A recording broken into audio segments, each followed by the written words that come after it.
Assalamualaikum warahmatullahi wabarakatuh. Waalaikumsalam warahmatullahi wabarakatuh.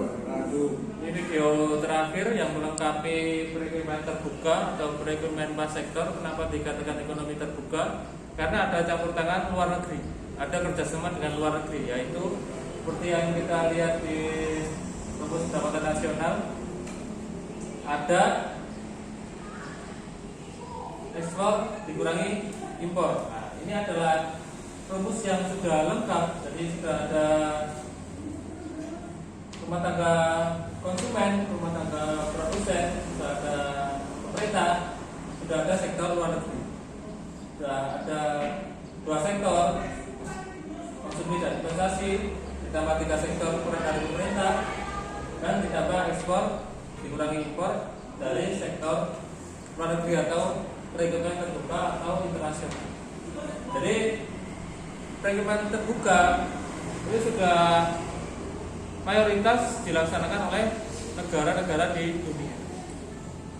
Jadi di era modern sekarang ini hampir tidak ada negara yang tidak terlepas dari dunia internasional.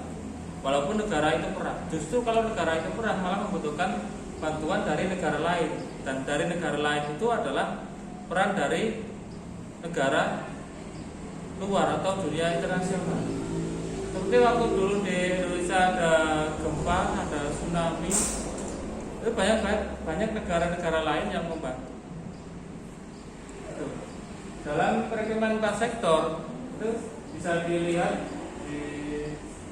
di kursor di layar, ada aktivitas sumber daya. Aktivitas sumber daya itu adalah perkembangan dari perekonomian dua sektor. Kalau dua sektor itu sumber daya manusianya dari internet sendiri, dari dalam negeri, direkrut oleh perusahaan. Tapi ini bisa jadi negara luar yang mengambil sumber daya dari negara kita dalam negeri. Bisa jadi sebaliknya, tenaga kerja asing, tenaga kerja dari luar yang didatangkan ke dalam negeri, di sumber daya. Di bawahnya sumber daya tenaga kerja mendapatkan upah atau gaji. Disorot upah. Ya. Kemudian ada lembaga keuangan dari dalam negeri, misalnya memberikan atau meminjamkan uangnya ke perusahaan asing. Atau sebaliknya, perbankan luar negeri yang memberikan pinjaman ke perusahaan dalam negeri. Itu ada aktivitas yang sama mendapatkan bunga atau interest. Mereka yang punya modal dari lembaga keuangan bisa jadi luar negeri, karena ini ruang lingkupnya adalah perekonomian terbuka atau perekonomian pas sektor. Tidak hanya instansi atau lembaga keuangan dalam negeri, tapi juga ada lembaga keuangan dalam negeri yang bisa diajak kerjasama. Kemudian sewa dan laba yang punya tanah atau punya gedung mendapatkan keuntungan sewa, dan laba yang punya skill atau punya keahlian. Kemudian di sektor internasional ada yang atas itu coba disorot, tas luar negeri, membayar barang dan jasa.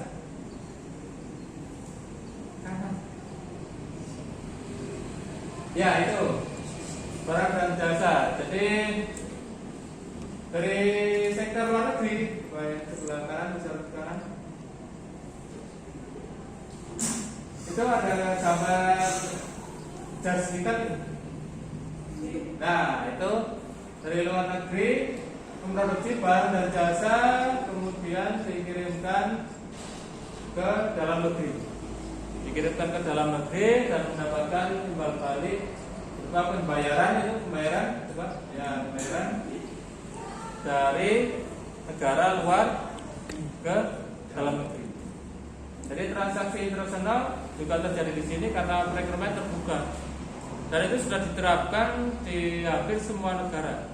Karena keuntungan dari pendapatan ekspor itu bisa diandalkan jika mereka bisa memproduksi barang-barang yang tidak ada di negara lain.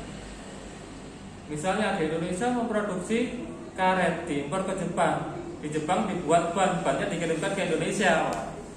Muter saja di situ. Dikirimkan bannya beserta mobil dan mesinnya. Padahal sumber daya alam di Indonesia sangat melimpah dengan memproduksi karet. Itu baru satu komoditas, belum sawit, tembakau, kopi, coklat dan lain sebagainya. Itu bisa menjadi potensial yang sangat besar untuk mendapatkan keuntungan di dunia internasional. Jadi kalau di sini ditulis dalam kurung,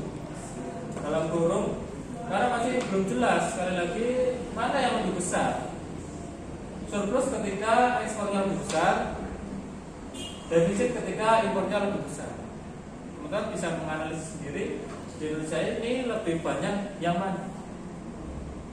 Nah, inti dari perekonomian terbuka atau perekonomian 4 sektor itu adalah campur tangan dari luar negeri. Setelah ada rumah tangga produsen, rumah tangga konsumen, peran pemerintah, dan ada campur tangan pihak luar negeri. Baik itu lembaga keuangan pemerintah di luar negeri sana atau produsen di luar negeri maupun konsumen di luar negeri. Dan di sini